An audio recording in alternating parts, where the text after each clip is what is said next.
itu ibadahnya sebanding sama dengan malaikat dulu tidak pernah melakukan kemaksiatan, tetapi karena sombong maka dihinakan oleh Allah, dan sombong itu adalah dosa yang paling besar.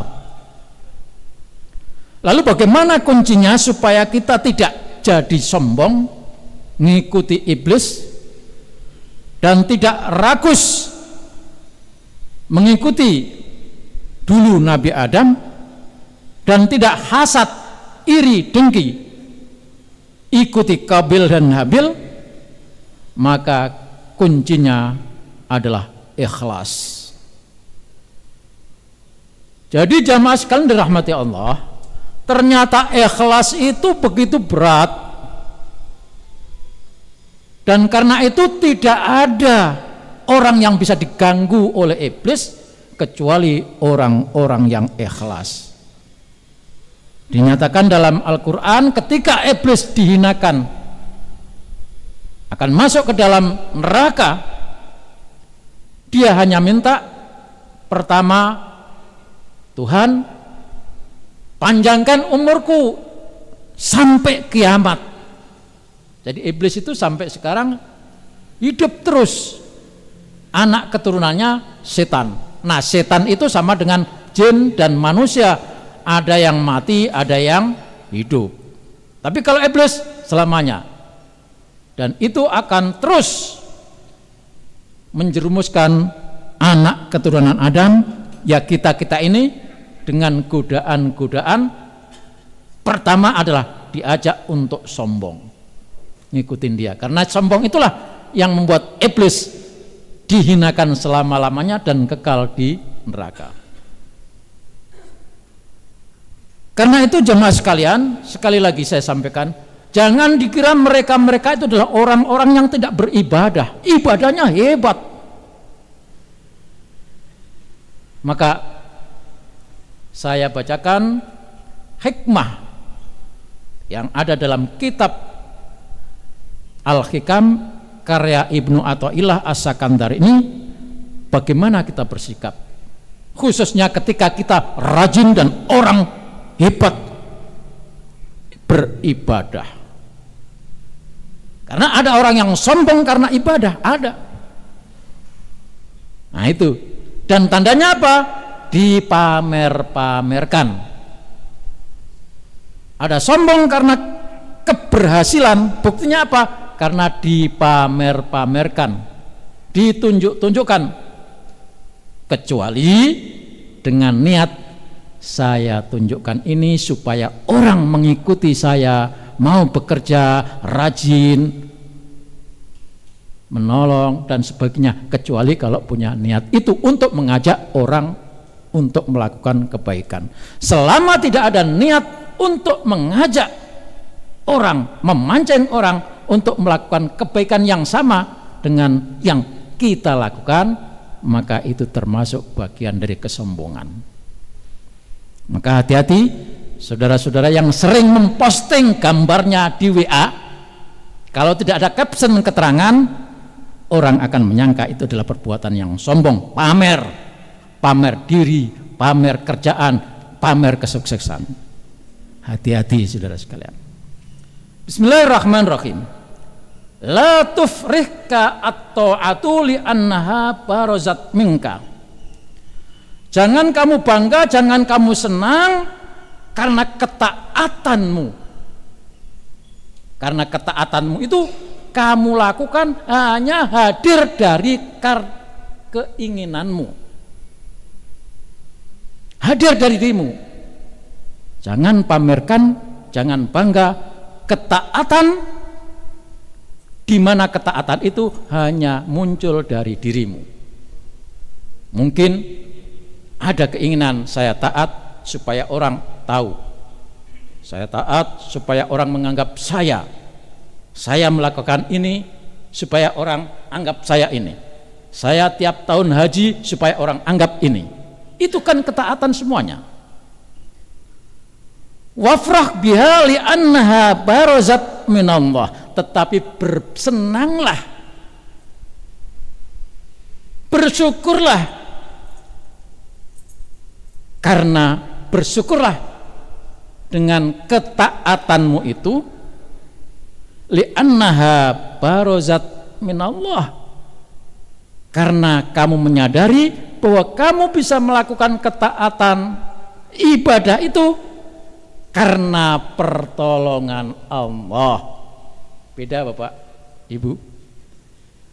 Maka yang paling bagus adalah kita taat, bukan ketaatan itu karena muncul dari saya, tetapi bangga dan senanglah saya taat itu semata-mata karena pertolongan Allah.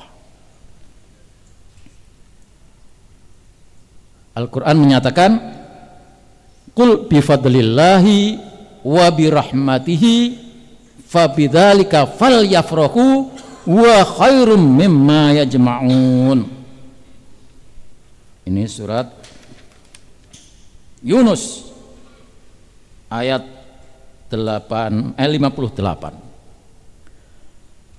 Katakan wahai Muhammad, dengan anugerah Allah dan kasih sayangnya sehingga kamu mampu beribadah, kamu berhasil, kamu menjadi orang sukses, itu semata-mata pertolongan Allah, anugerah Allah. Karena itu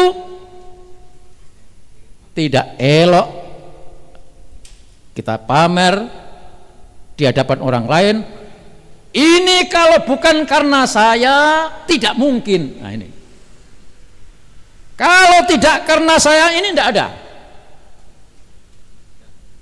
Kalau tidak karena saya, dia tidak jadi apa-apa.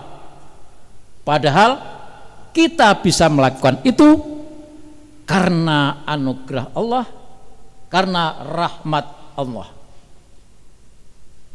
Inilah, dengan itulah fal yafrahu, maka bersenanglah, berbanggalah, karena itu lebih baik daripada apa yang selama ini kamu kumpulkan. Yang kita kumpulkan begitu banyak, tetapi selama itu kita anggap sebagai hasil karya kita sendiri, bukan karena pertolongan Allah. No. Inilah jamaah sekalian. Maka ternyata dalam beribadah kita itu tingkatannya masih macam-macam. Seperti kayak kita ini, mungkin saya beribadah karena Allah. Maka itu ada 3. Ibadah lillah, billah, fillah. Atau ma'allah. Lillah, billah, fillah. Karena Allah, bersama karena pertolongan Allah. Dan yang ketiga, fillah, sudah tidak apa-apa, pokoknya yang penting Allah. Nah ini, jemaah sekalian dirahmatullah, yang pertama tadi tidak salah sih, lillah tadi, karena kita dalam berdoa surat Al-Fatihah, iyyaka na'budu, kepadamu kami beribadah, itu karena Allah. Jadi jamaah sekalian, supaya kita meningkat kualitas keikhlasan kita, mari kita ngaji kitab ini ya. Pertama lillah, benar, pertama kita ibadah karena Allah, tetapi ibadah karena Allah itu ada kekurangannya ya, karena kita akan bangga dengan ibadah kita. Tidak salah tadi, bangga karena ibadah, bangga berkali-kali umroh, bangga berkali-kali haji, nggak salah, itu bisa saja lillah. Tapi yang kedua akan lebih baik lagi, semuanya itu karena Allah, billah. Yang ketiga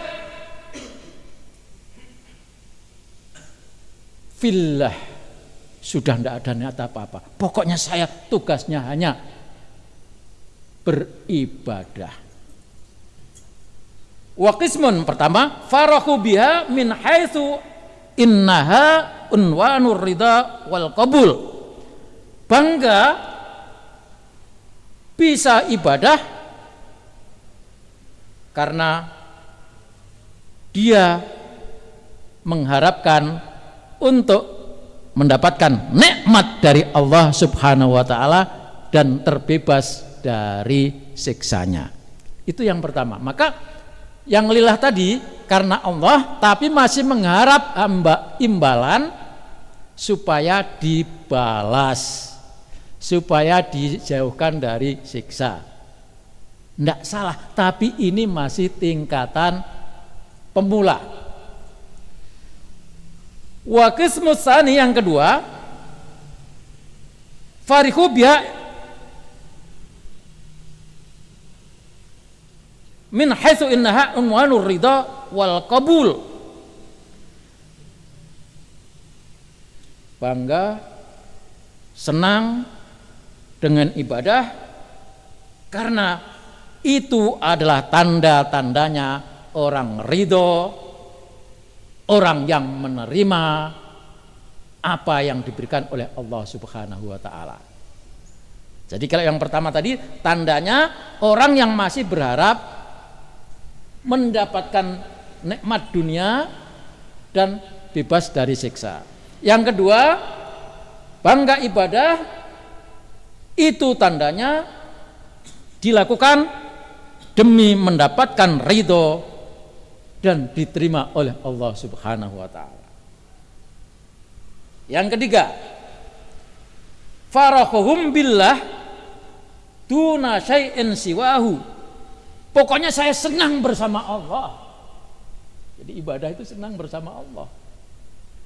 Merasa didampingi, merasa diawati, maka tingkatnya adalah ihsan.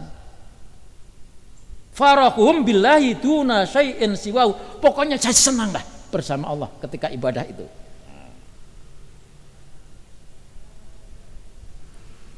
Kemudian fa'atauna an anfusim bakuna birabbihim. Dia seakan-akan berjumpa dengan Allah, ya. Dan kemudian bakuna birabbihim, mengharap kekal bisa selamanya dengan Allah Subhanahu wa ta'ala.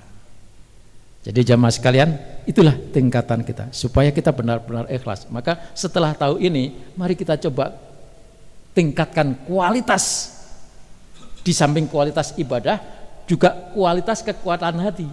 Karena itu tadi kan semuanya ada dalam hati. Yang niat supaya dapat pahala, hati. Niat supaya dijauhkan dari azab, hati. Yang ibadah, senang melakukan ibadah karena mendapatkan ridho, karena ingin mendapatkan supaya kita diterima sebagai hamba Allah, itu kan hati. Dan yang ketiga, yang paling top itu adalah merasa selalu bersama Allah. Jadi yang paling bagus adalah kita beribadah karena kita ingin selalu bersama Allah. Jelas ya Bapak dan sekalian? Mudah-mudahan yang sedikit ini memberikan penjelasan atau setidak-tidaknya memotivasi kita bagaimana menata hati supaya kita meningkat dari karena Allah, supaya meningkat supaya mendapatkan ridho Allah, yang kedua, dan yang ketiga supaya niat kita selalu bisa bersama Allah. Demikian kurang lebihnya mohon maaf, dan akhirnya mari kita tutup dengan berdoa. Bismillahirrahmanirrahim. Alhamdulillahirabbil alamin. Allahumma shalli ala sayyidina Muhammad wa ala alihi wa sahbihi ajmain. Allahumma inna nas'aluka ridhaka wal jannah wa na'udzubika min sakhatika wan nar. Allahumma innaka afuwwun karim tuhibbul afwa fa'fu anna ya karim. Rabbana atina fid dunya hasanah wa fil akhirati hasanah wa qina adzabannar. Walhamdulillahirabbil alamin. Wassalamualaikum warahmatullahi wabarakatuh.